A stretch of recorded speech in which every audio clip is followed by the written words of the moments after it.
memang kita sudah banyak kemajuan, ya. Mau tidak mau keniscayaan harus adaptif terus untuk hadir di semua ruang-ruang ceruk-ceruk platform yang disukai pasar. Ya, tapi memang PR-nya adalah bagaimana kita terus memperkuat kualitas konten di berbagai sisi.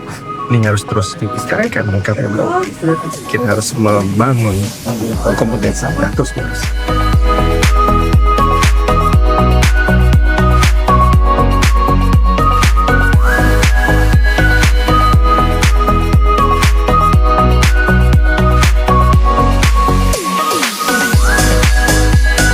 Kita hadir ke RRI Manado ingin mendengar tantangan apa yang mereka hadapi, dan khususnya kan mereka kita tahu bahwa RRI Manado ini juga terletak adanya di perbatasan ya, di pulau terluar.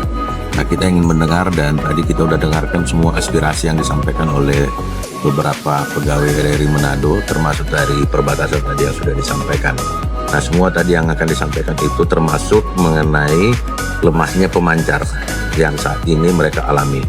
Nah, ini menjadi bahan bagi kita untuk kita perjuangkan bagaimana pemancar ini nanti bisa lebih kuat lagi, dan dari sisi anggaran juga akan kita perjuangkan untuk bagaimana bisa dinaikkan kembali, dan juga kesejahteraan para pegawai negeri.